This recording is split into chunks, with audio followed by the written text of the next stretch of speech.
Shalom saudaraku yang terkasih di dalam nama Tuhan Yesus Kristus. Selamat pagi dan salam sejahtera untuk kita semuanya. Saya Ardi, menyambut Anda di dalam renungan Kristen Saudara Rohani. Selamat datang kembali di dalam renungan dan siraman rohani pagi hari ini. Harapan kami, semoga saudara yang terkasih dalam keadaan sehat selalu. Kiranya damai dan sukacita Roh Kudus melimpah dan tercurah di dalam hati dan pikiran saudara saat ini. Sebelum kita mulai renungan kita pada pagi ini, marilah kita bersama-sama berdoa. Selamat pagi Allah Bapa di surga, Allah yang Maha Pengasih dan Maha Baik. Terima kasih untuk penjagaan-Mu semalaman sehingga kami bisa tidur dengan nyenyak. Terima kasih untuk pagi hari yang indah, yang Tuhan sediakan untuk kami. Tuhan, pada hari ini, kami anak-anak-Mu akan melakukan berbagai aktivitas. Kami akan bekerja, dan menjalankan tanggung jawab kami, kiranya Kau yang mampukan. Kami serahkan seluruh rencana dan agenda hari ini ke dalam tangan Tuhan. Biar Tuhan yang berkarya dan biarkan semua rencana sesuai dengan kehendak-Mu ya Tuhan Yesus yang baik. Ampuni dosa dan kesalahan kami Tuhan. Jadikan kami pribadi yang lebih baik setiap harinya. Terima kasih karena telah membolehkanku untuk kembali menghirup udara segar di pagi hari ini. Menikmati seluruh anugerah yang telah Engkau berikan kepadaku. Itu semua karena kebaikan dan curahan kasih yang nyata dari Engkau di kehidupanku. Haleluya! Dalam nama Tuhan Yesus, aku sudah berdoa. Amin. Sahabat pendengar saudara rohani, pembacaan ayat emas Alkitab renungan kita hari ini terambil dari kitab Keluaran 4 ayat 1 sampai dengan ayat 5.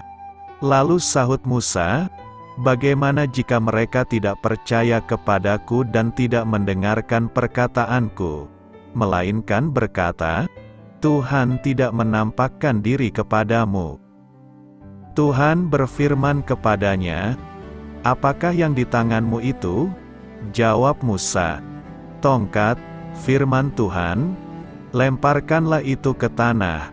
Dan ketika dilemparkannya ke tanah, maka tongkat itu menjadi ular, sehingga Musa lari meninggalkannya. Tetapi firman Tuhan kepada Musa, "Ulurkanlah tanganmu dan peganglah ekornya." Musa mengulurkan tangannya, ditangkapnya ular itu, lalu menjadi tongkat di tangannya, supaya mereka percaya bahwa Tuhan, Allah nenek moyang mereka, Allah Abraham, Allah Ishak dan Allah Yakub telah menampakkan diri kepadamu. Ayat renungan kita pada pagi hari ini terambil dari kitab Keluaran 4 ayat 1 sampai dengan ayat 5.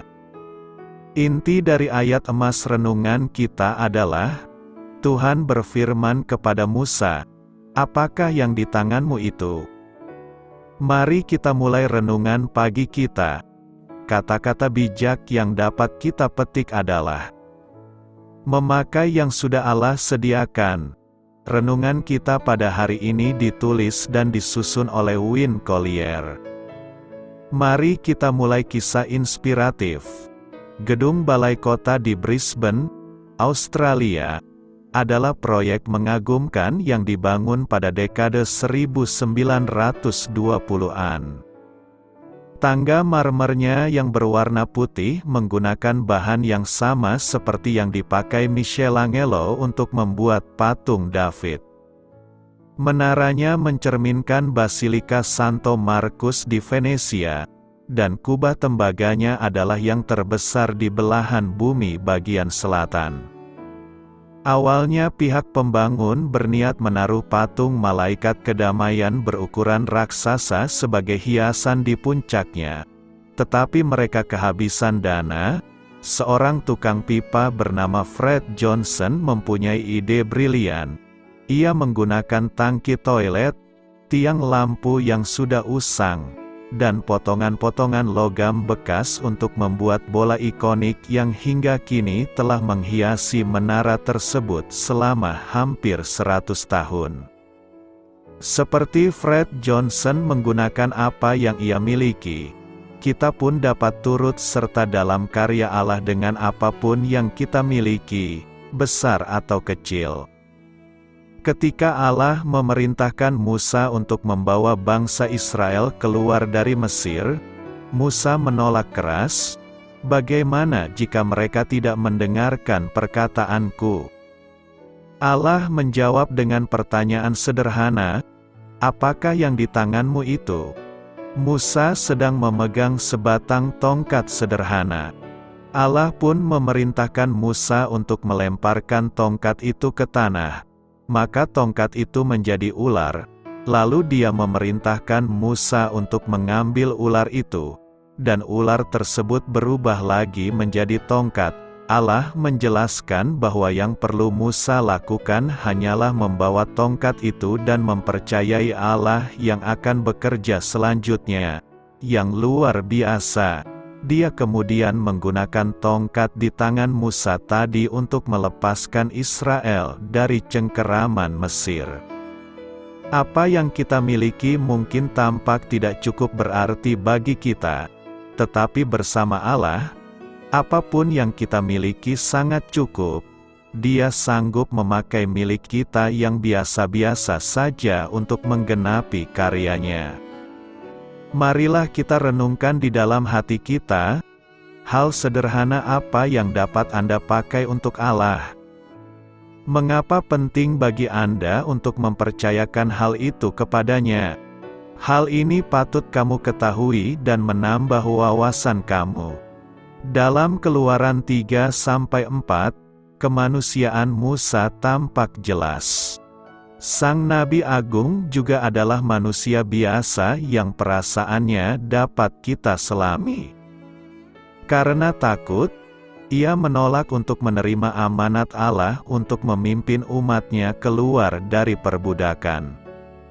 Hal ini terjadi sekalipun Allah sudah melakukan mujizat-mujizat di hadapan Musa, semak yang tidak dimakan api dan tongkatnya yang berubah menjadi ular. Ketika tongkat Musa menjadi seekor ular, ia bereaksi seperti orang pada umumnya, ia lari meninggalkannya. Namun kemudian, ia menunjukkan keberanian dan iman dengan memegang ekor ular tersebut. Cara paling aman untuk memegang ular beracun dan mencegahnya menyerang kita, tetapi harap jangan dilakukan, adalah dari belakang kepalanya.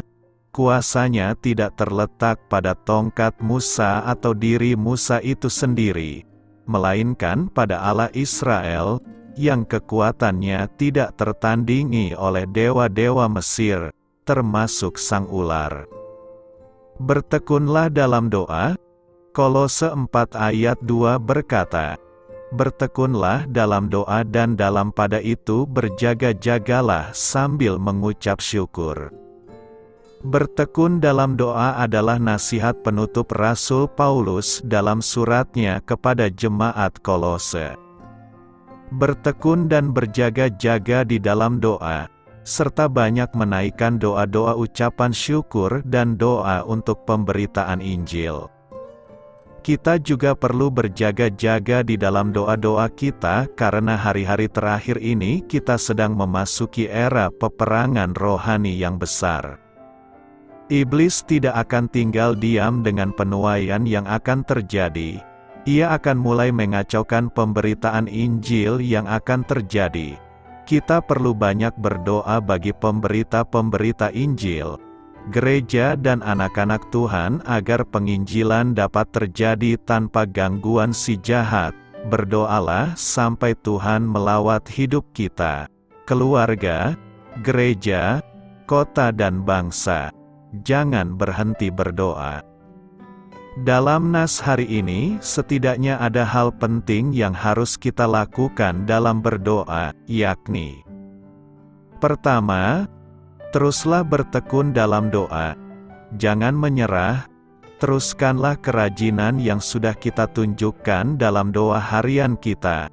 Ada banyak kuasa yang kita miliki jika kita bertekun di dalam doa. Kedua, berjaga-jagalah dalam doamu, artinya, waspadalah. Paulus belajar dari cerita kebenaran yang terjadi di Getsemani. Tuhan Yesus meminta para rasul untuk berdoa, tetapi dia menemukan mereka tertidur, sehingga dia berkata, "Tidak bisakah kamu berjaga-jaga 1 jam saja?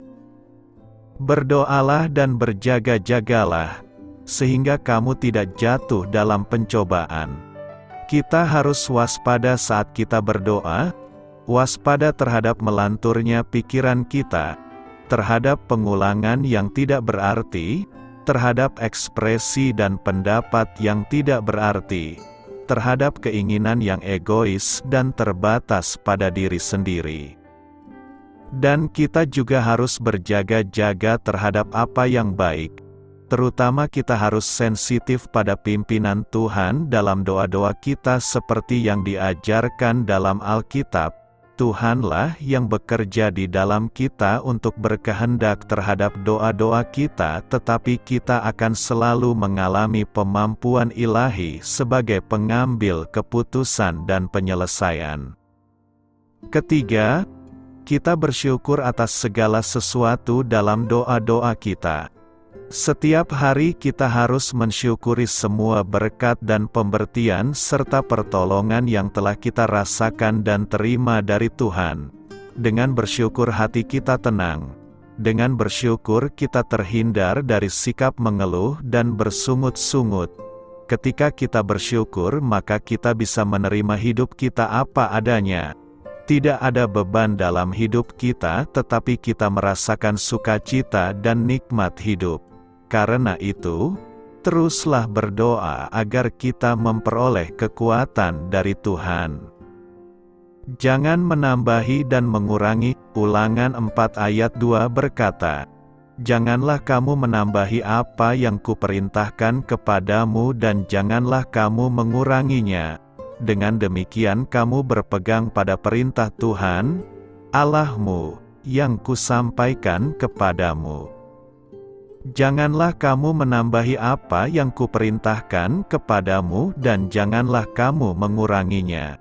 Maksudnya supaya jangan sampai kita memperlakukan firman Tuhan itu sesuai dengan selera atau keinginan kita, tetapi harus menempatkan diri kita sesuai dengan kehendak Tuhan. Musa juga mengingatkan kita agar hendaknya kita tidak menambahi atau mengurangi segala sesuatu yang diperintahkan Tuhan kepada kita, supaya kita setia melakukan segala perintah Tuhan. Dengan demikian, maka kita berpegang pada perintah Tuhan Allah Israel yang disampaikan Musa kepada kita. Terkadang kita memahami perintah Tuhan itu dengan perasaan kita saja. Jika firman itu dirasakan baik, maka kita akan berkata, "Oh, firman ini sungguh tepat dan cocok bagiku." Namun jika firman yang Allah sampaikan menegur, menyinggung perasaan, maka akan berkata, "Wah, firman ini bukan untuk aku, tetapi untuk orang lain," atau mungkin kita berkata, "Itu bukan firman yang berasal dari Roh Kudus," tanpa kita sadari betapa sering kita menghakimi firman Allah yang kita dengar, yang disampaikan melalui para hamba Tuhan. Mengapa kita tidak boleh menambahi dan mengurangi perintah Tuhan itu? Karena itu semua firman Allah adalah murni. Jadi selaras dengan nas hari ini, kita harus memiliki keyakinan bahwa firman Allah adalah murni, yang berarti firman itu adalah tepat dan benar dan tidak ada kecurangan ataupun memihak, sehingga Allah menegaskan agar kita tidak menambahkan ataupun mengurangi apa yang sudah disampaikan Allah dalam ketetapan dan perintahnya. Sebab jika kita menambahkan atau mengurangi firman Allah, pertanyaannya, Apakah kita manusia yang berdosa ini lebih tinggi atau lebih kuasa daripada Allah? Atau adakah pengetahuan yang kita miliki melebihi hikmat Allah? Ketahuilah jika kita menambahkan atau mengurangi firman Allah, maka konsekuensi dari Allah yang adalah Sang Firman itu sendiri akan kita terima sebagaimana difirmankan dalam Wahyu 22 ayat 18-19. Aku bersaksi kepada setiap orang yang mendengar perkataan-perkataan nubuat dari kitab ini. Jika seorang menambahkan sesuatu kepada perkataan-perkataan ini, maka Allah akan menambahkan kepadanya malapetaka-malapetaka yang tertulis di dalam kitab ini. Dan jikalau seorang mengurangkan sesuatu dari perkataan-perkataan dari kitab nubuat ini, maka Allah akan mengambil bagiannya dari pohon kehidupan dan dari kota kudus, seperti yang tertulis di dalam kitab ini. Karena itu marilah kita sadar diri, lebih baik menjadi pendengar dan pelaku firman, agar kita tidak mendapatkan hukuman dari Allah, dan hindarilah sikap yang menambahkan ataupun mengurangi firman tersebut. Tetapi marilah kita lakukan dengan setia sebagaimana firman Tuhan dalam hidup kita. Apakah Allah masih berbicara kepada kita pada zaman sekarang?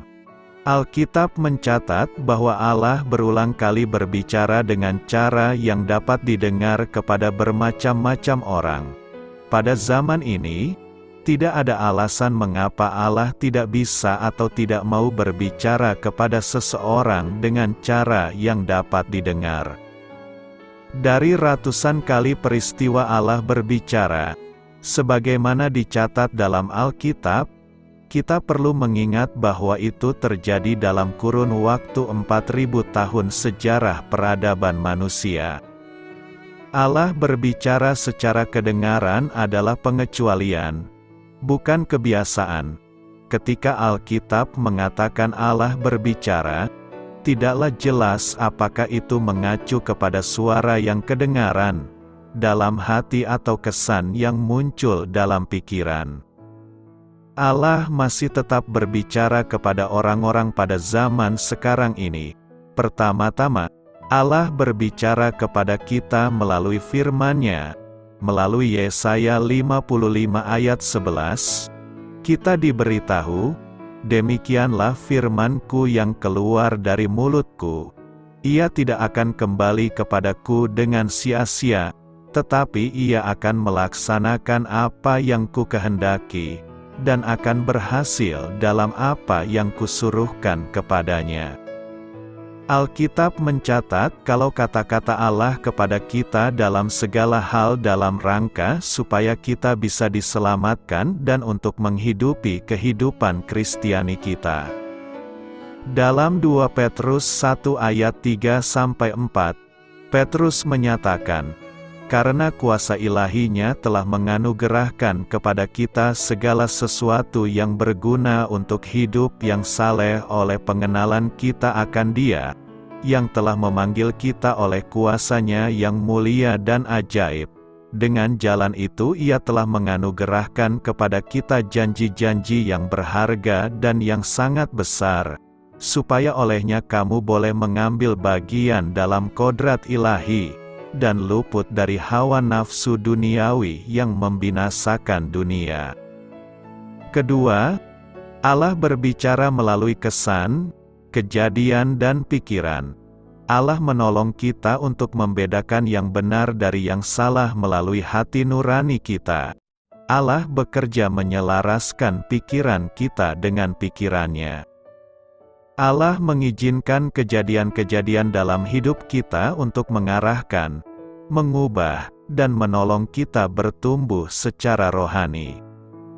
Melalui 1 Petrus 1 ayat 6-7 kita diingatkan, bergembiralah akan hal itu, sekalipun sekarang ini kamu seketika harus berduka cita oleh berbagai-bagai pencobaan. Maksud semuanya itu ialah untuk membuktikan kemurnian imanmu, yang jauh lebih tinggi nilainya daripada emas yang fana, yang diuji kemurniannya dengan api, sehingga kamu memperoleh puji-pujian dan kemuliaan dan kehormatan pada hari Yesus Kristus menyatakan dirinya. Akhirnya, ya, Allah kadang-kadang berbicara secara kedengaran kepada orang, namun sangat diragukan bahwa hal ini terjadi sesering yang diakui oleh sebagian orang. Sekali lagi, bahkan di dalam Alkitab, Allah berbicara dengan bersuara sebagai suatu pengecualian, bukan kebiasaan. Jika ada orang yang mengaku-ngaku bahwa Allah telah berbicara kepadanya, bandingkan dengan apa yang Alkitab katakan. Jika Allah berbicara saat ini, kata-katanya akan sesuai dengan apa yang telah dikatakannya dalam Alkitab. Allah tidak berkontradiksi dengan dirinya sendiri.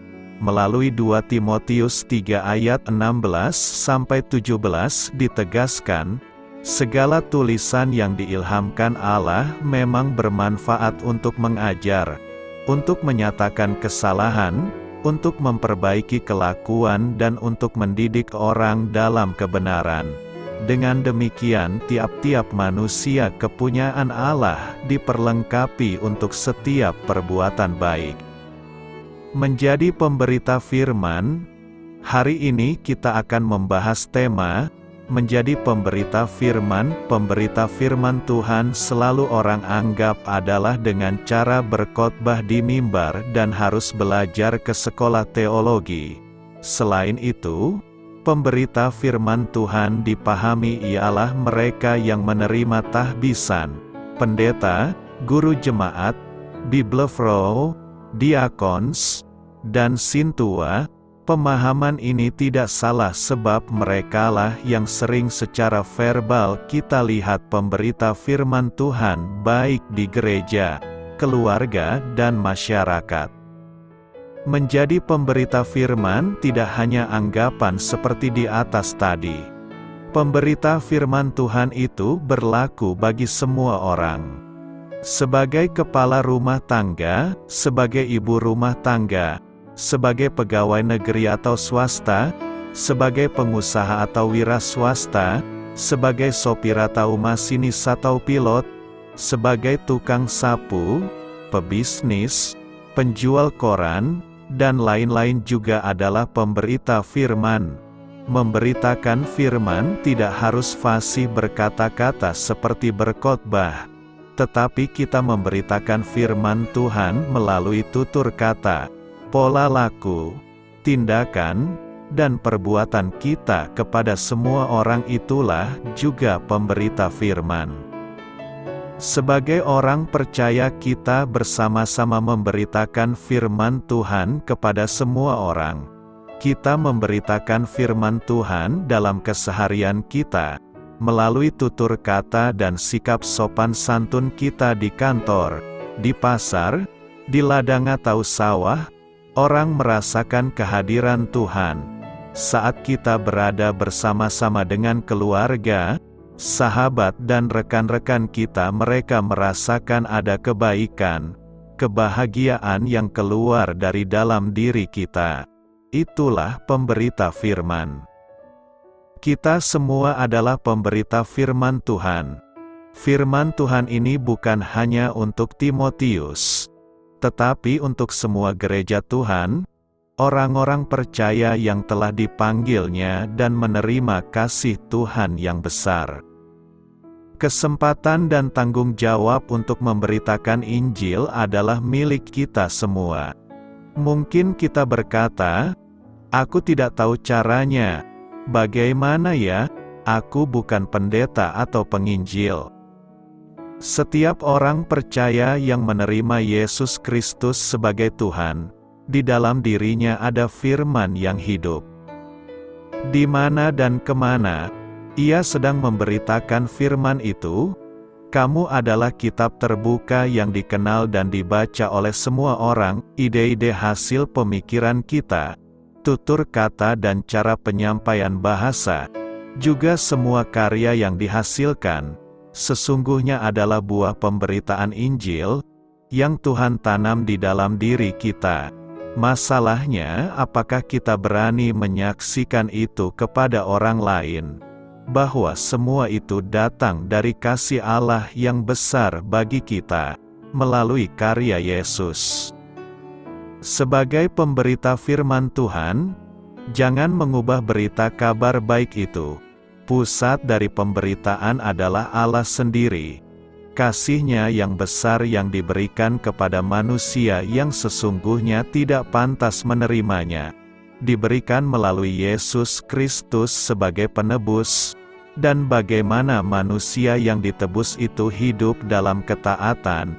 Inilah pusat dari semua pemberitaan kita, bukan dongeng-dongeng atau semua cerita yang hanya memuaskan keinginan telinga. Sebagai pemberita firman Tuhan, jangan hanya sesekali, melainkan kita harus rajin dalam melakukan pemberitaan firman Tuhan itu. Pemberitaan Injil sering diibaratkan seperti seseorang yang sedang pergi menabur. Kita tidak tahu mana setiap taburan itu yang tumbuh dan menghasilkan buah. Pengkhotbah 11 ayat 6 mengatakan, "Taburkanlah benihmu pagi-pagi hari, dan janganlah memberi istirahat kepada tanganmu pada petang hari, karena engkau tidak mengetahui apakah ini atau itu yang akan berhasil atau kedua-duanya sama baik." Tidak semua orang menerima baik setiap pemberitaan. Kita akan menemukan bermacam-macam respon orang atas pemberitaan ini. Ada orang yang menerima dengan senang, tetapi kemudian melupakan. Ada orang yang dengan terang melawan dan menolak pemberitaan. Ada juga yang menerima dengan sungguh-sungguh dan menghasilkan buah yang baik. Sehingga Paulus mengatakan, "Siap sedialah baik atau tidak baik waktunya. Rajinlah dan terus bekerja, selagi kesempatan itu diberikan kepada kita." Paulus menjadikan dirinya sebagai teladan, bagaimana ia berusaha keras menjadi pemberita. Kalau kita melihat peta perjalanan misi Paulus dalam memberitakan firman itu luar biasa. Bukan hanya lingkup Asia kecil tapi juga sampai ke Eropa. Bahkan penjara dan belenggu tidak menjadi penghalang bagaimana Injil sampai kepada setiap telinga. Para prajurit, pengawal, penguasa, orang Yahudi bahkan orang-orang yang jauh yang susah untuk dia jumpai sekalipun, Paulus sampaikan berita Injil. Meskipun hanya lewat surat-suratnya, banyak sekali buah yang dihasilkan Paulus yang dampaknya sampai sekarang ini. Bahkan para misionaris yang datang ke Indonesia membawa Injil adalah mereka yang datang dari bangsa-bangsa di mana Paulus memberitakan Injil. Pertanyaan kita sekarang adalah, apakah yang harus kita persiapkan agar kita menjadi pemberita firman Tuhan yang baik? Setidaknya ada 4 hal yang harus kita lakukan, yakni: pertama, perhatikanlah dirimu dalam segala hal. Seorang pemberita firman Tuhan haruslah seorang yang dapat menjaga, mengamati, dan menonton dirinya sendiri. Awasilah dirimu sendiri dan awasilah ajaranmu. Bertekunlah dalam semuanya itu. Karena dengan berbuat demikian engkau akan menyelamatkan dirimu dan semua orang yang mendengar engkau. Kecenderungan manusiawi kita adalah melihat apa yang ada di depan mata. Kita susah melihat kelemahan kita tetapi sangat cepat mengamati kekurangan orang. Mengapakah engkau melihat selumbar di mata saudaramu, sedangkan balok di dalam matamu tidak engkau ketahui? Sehingga kita sangat senang menghakimi. Bagaimanakah engkau dapat berkata kepada saudaramu, "Biarlah aku mengeluarkan selumbar itu dari matamu," padahal ada balok di dalam matamu? Padahal pekerjaan menghakimi bukanlah hal yang patut dikerjakan oleh manusia.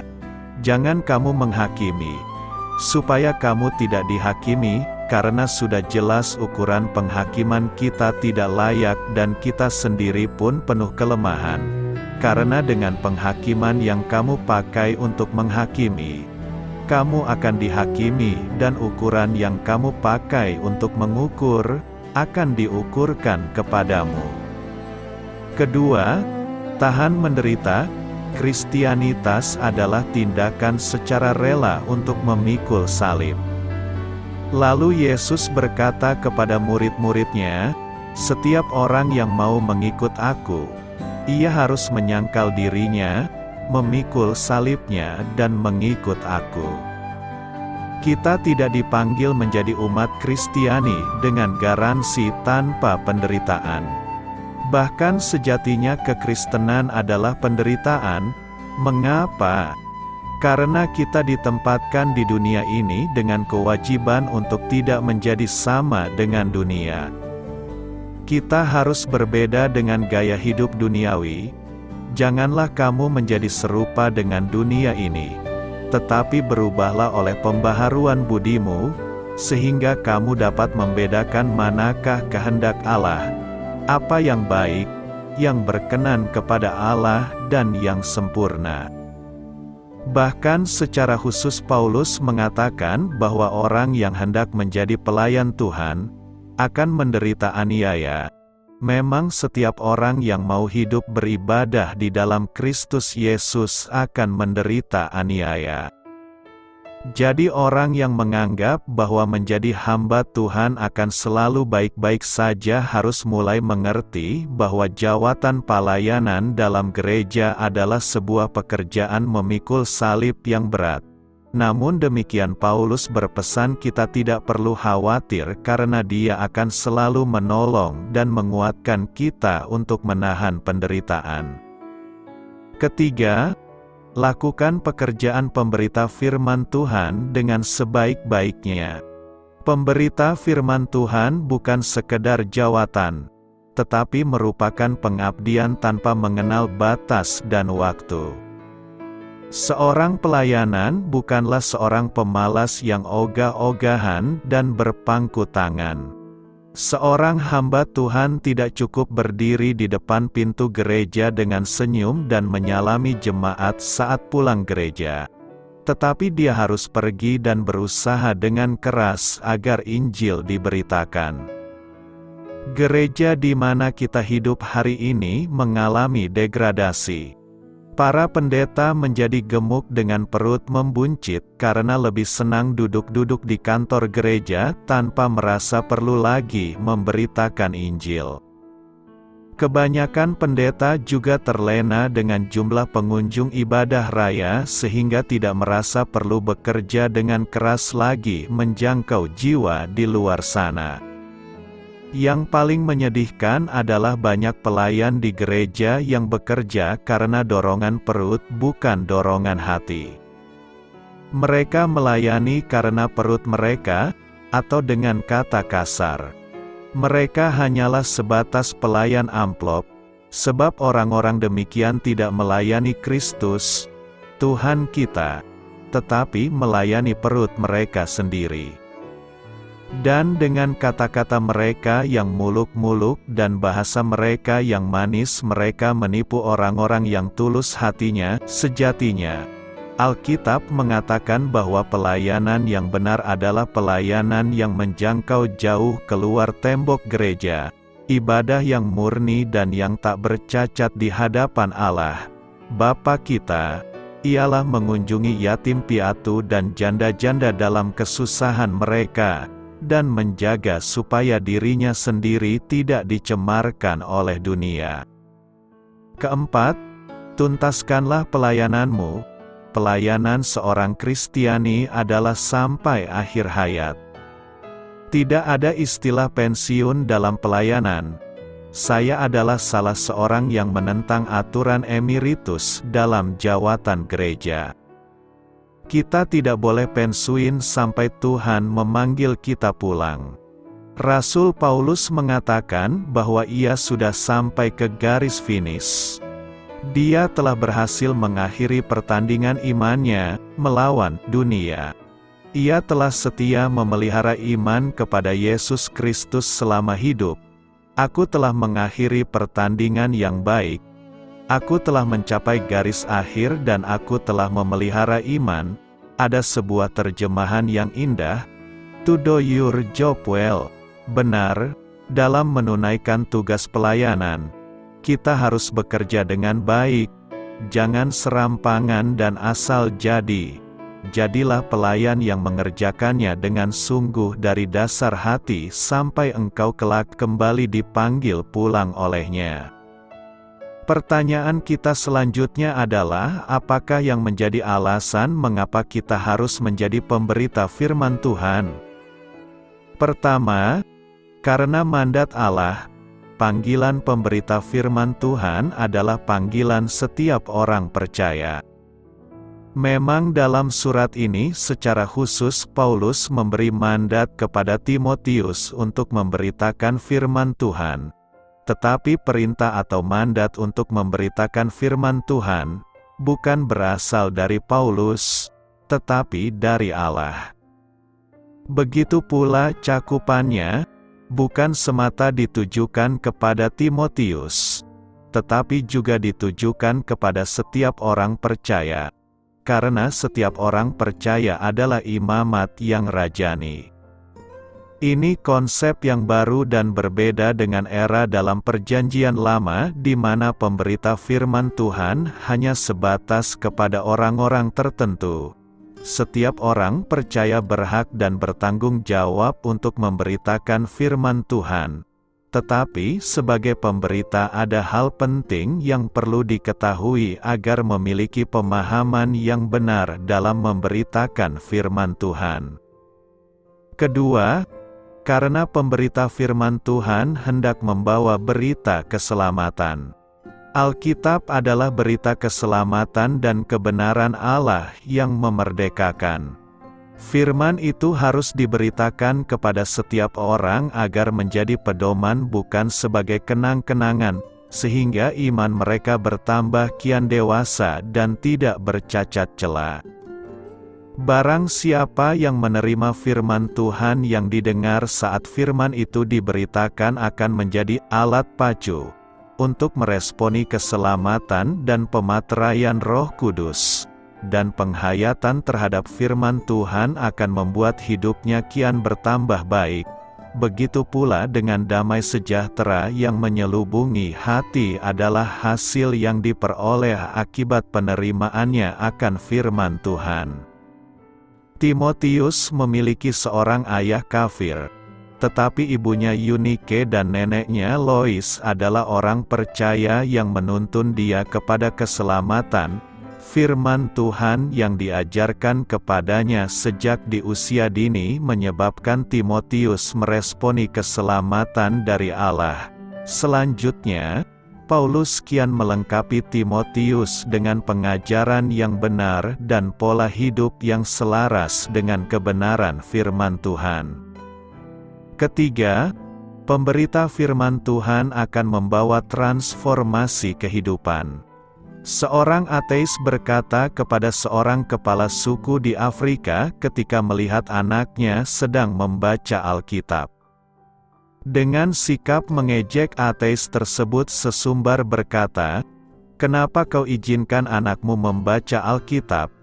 Itu buku jelek dan tidak masuk akal."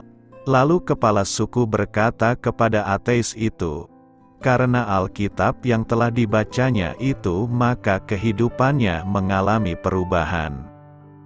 Sebelumnya ia adalah seorang yang jahat, pemarah dan penuh kebencian. Tetapi sekarang ia berubah secara drastis. Kalau dahulu, bila dia melihat kamu bersikap seperti ini, pasti kamu sudah dimakannya karena sebelumnya dia adalah seorang penjagal manusia. Kalau Alkitab itu buku yang jelek dan tidak baik, kenapa hidupnya bisa menjadi lebih baik? Kondisi manusia di saat Paulus menuliskan surat ini sedang mengalami kemerosotan moral. Ada 19 ciri kemerosotan moral yang sedang terjadi saat itu. yaitu mencintai diri sendiri, pendusta, sombong dan lainnya.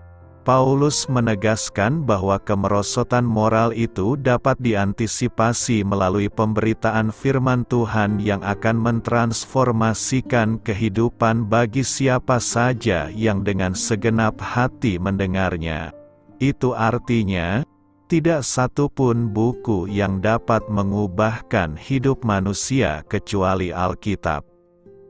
Tetapi Paulus juga menegaskan bahwa upaya transformasi kehidupan itu harus dibarengi dengan cara penyampaian firman Tuhan yang baik dan benar serta keteladan hidup dari sang pengkhotbah yang mencerminkan firman Tuhan yang telah dikhotbahkannya.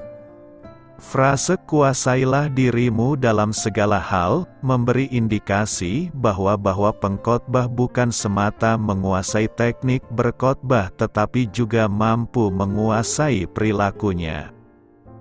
Dalam suratnya yang lain, Paulus mengingatkan Timotius akan konsekuensi penolakan dari jemaat bila hidupnya tidak seperti yang dikhotbahkannya. Bukankah khotbah yang hidup itu adalah kehidupan dari sang pengkhotbah itu sendiri? Gagasan itulah yang sedang ditekankan oleh Rasul Paulus melalui teks ini, sehingga kehidupan umat Tuhan mengalami transformasi oleh pemberitaan firman Tuhan. Karena itu, jadilah pemberita firman Tuhan yang baik. Tuhan membimbing kita. Keluaran 33 ayat 14 berkata, "Lalu ia berfirman, Aku sendiri hendak membimbing engkau dan memberikan ketenteraman kepadamu." Dalam misi perjalanan bangsa Israel keluar dari Mesir menuju tanah perjanjian di Kanaan, Tuhan memberikan jaminan kepada Musa dan bangsa Israel bahwa Tuhan akan membimbing mereka selama di perjalanan dan akan memberikan ketentraman bagi mereka. Sejak dari awal Tuhan telah berjanji untuk menyertai Musa dan bangsa Israel. Namun di tengah perjalanan, bangsa Israel berubah setia terhadap Tuhan di mana mereka membuat patung anak lembu emas dan menyembahnya. Bangsa Israel lupa bahwa Tuhan mereka adalah Tuhan yang telah membawa mereka keluar dari tanah perbudakan Mesir. Namun mereka begitu cepat melupakan Tuhan dan perbuatan ajaib-Nya. Begitu mudahnya mereka tidak melibatkan Tuhan lagi dalam perbuatan mereka. Akibatnya, Tuhan menjadi marah. Inilah yang menjadi pesan Tuhan bagi kita di hari ini. Tuhan mau kita memerhatikan setiap langkah dan keputusan yang kita ambil. Apapun langkah yang akan kita tempuh, pastikan bahwa Tuhan terlibat dan menyertai di dalamnya. Tuhan tidak mau umat-Nya mengalami kerusakan dan penyesalan ketika tidak memerhatikan dengan saksama setiap langkah yang diambilnya. Langkah dan keputusan yang diambil dapat berupa apa saja, entahkah perihal pekerjaan, usaha, sekolah lanjutan, pelayanan hingga tentang perkara pasangan hidup dan lain-lain. Ada dua kata yang ditekankan melalui pesan Tuhan ini. Kata yang pertama adalah perhatikan langkahmu, dan kata yang kedua adalah kerusakan. Setiap kita membutuhkan kemurahan Tuhan untuk dapat melewati hari-hari kehidupan kita. Tak dapat dipungkiri bahwa kita membutuhkan Tuhan untuk menuntun kehidupan kita setiap saat. Kalau kita sadar bahwa kita butuh penyertaan Tuhan dalam setiap langkah kita, maka mulailah libatkan Tuhan di dalamnya. Banyak orang percaya yang cukup dengan merasa disertai Tuhan, tahu Tuhan Yesus baik, namun Tuhan tidak dilibatkan di dalam langkah-langkahnya. Beberapa hal yang harus kita perhatikan berkaitan dengan pesan Tuhan ini agar kita menjadi orang-orang yang berjalan dalam kehendak Tuhan, di antaranya adalah: pertama, ingat janji Tuhan adalah Dia akan membimbing kita. Tuhan menyatakan dirinya hadir di tengah bangsa Israel, berjalan di depan dan menyertai mereka. Kehadirannya menegaskan bahwa Tuhan memelihara, mencukupkan, dan melindungi mereka dari ancaman mara bahaya. Tuhan juga berjanji di dalam hidup kita bahwa Dia akan menyertai kita dalam menghadapi tantangan hidup ini. Tuhan adalah Immanuel, Allah yang beserta dengan kita. Dia akan memelihara hidup kita. Tuhan adalah gembala yang baik, tidak akan kita kekurangan. Kedua, Tuhan adalah memberikan ketenteraman dalam hidup kita. Kata ketenteraman dalam ayat emas ini mengandung arti tempat peristirahatan atau kenyamanan. Tuhan berjanji bahwa Dia tidak hanya menyertai mereka selama dalam perjalanan menuju ke tanah perjanjian, Kanaan, tetapi Tuhan juga memastikan bahwa Dia akan menolong mereka sampai ke tempat tujuan. Disitulah mereka akan mendapatkan ketenteraman, ketenangan, dan hidup yang nyaman dibandingkan di padang gurun. Janji-janji Tuhan ini juga menjadi janjinya kepada kita. Dia berjanji akan memimpin kita sampai tujuan akhir nan indah, tanah perjanjian yang mulia, yaitu sorga nan baka. Ketiga, jangan berhenti untuk minta diajar oleh Tuhan. Musa adalah seorang yang dekat dengan Tuhan. Tuhan sudah memperkenalkan dirinya kepadanya dan berfirman kepadanya bahkan sebelum Musa memimpin bangsa Israel keluar dari Mesir. Dari antara semua orang yang keluar dari Mesir, Musalah yang paling sering menerima firman Tuhan. Dari antara semua orang yang ada bersama-sama Musa, tidak ada yang lebih dekat dan lebih kenal Tuhan selain Musa.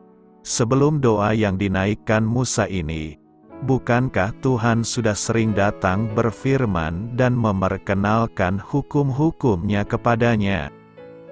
Tetapi Musa yang paham akan firman Tuhan dan yang sangat mengenal suara Tuhan tetap mengatakan kepada Tuhan, "Beritahukanlah kiranya jalanmu kepadaku, sehingga aku mengenal Engkau." Artinya, setiap hari bagi Musa adalah perjalanan hidup yang baru. Tantangan yang ia hadapi adalah tantangan yang baru. Ia memerlukan perkataan Tuhan yang menjadi pelita buat arah langkahnya dan sekaligus menyegarkan jiwanya setiap hari. Musa tidak merasa cukup apabila kemarin Tuhan mengajarkan sesuatu. Keempat, jangan membiarkan hanya orang lain saja yang mengalami Tuhan. Apabila kita perhatikan pemandangan yang terjadi, bukankah ini luar biasa sekali? Ketika Tuhan selesai berbicara kepada Musa dengan berhadapan muka seperti seorang teman, ada satu pribadi yang bernama Yosua ternyata belum mau meninggalkan kemah pertemuan itu. Penyebabnya, Yosua adalah seorang pelayan Musa yang memang mengikuti kemana Musa tuannya pergi. Namun bukan sekedar mengikuti, tetapi juga meneladani Musa dalam mencari Tuhannya. Ada perbedaan antara sekedar mengikuti dengan meneladani. Pengalaman pribadi bersama Tuhan yang Musa alami, Yosua pun ingin mengalaminya juga secara pribadi. Ia tidak puas hanya mendengar dari apa kata orang tentang Tuhan. Ia tidak puas kalau hanya mendengar tentang Tuhan dari apa kata Musa. Ingat kisah Ayub? Ia tidak akan pernah memahami Tuhan kalau hubungan yang dijalin dengan Tuhan hanya berdasarkan apa kata orang. Orang seperti Yosua inilah yang selanjutnya akan mengalami tuntunan Tuhan. Memang tidak mudah, namun disitulah titik perbedaan antara mengalami Tuhan dan tidak mengalami apa-apa. Karena itu, teruslah menapaki kehidupan ini dengan keyakinan bahwa Tuhan membimbing dan menyertai kita hingga akhirnya. Doa saya menyertai saudara sekalian. Marilah kita menyampaikan doa syafaat. Bapa yang baik, kuserahkan apa yang kupunya kepadamu. Amin. Sampaikan harapan dan permintaan saudara kepada Tuhan.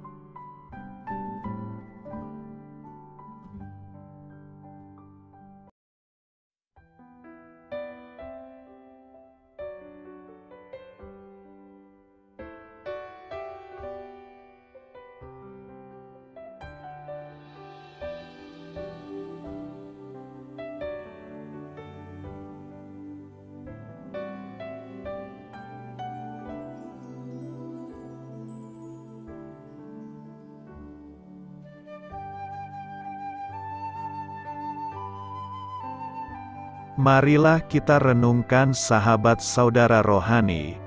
Demikianlah renungan firman Tuhan pagi hari ini. Semoga menjadi berkat dalam hidup kita.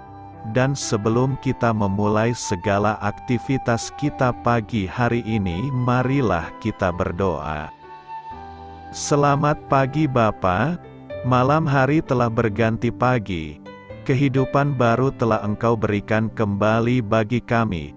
Bapa Surgawi, tolonglah aku menyadari kebutuhan orang lain, supaya aku dapat membagikan apa yang telah Engkau berikan kepadaku.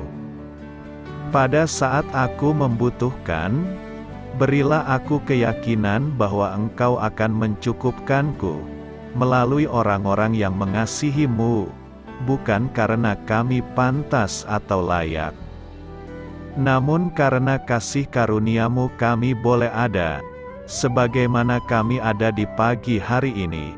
Terima kasih Tuhan, atas kesempatan baru yang telah Tuhan berikan kepada kami, untuk bisa memperbaiki diri agar kami bisa lebih layak di hadapan-Mu.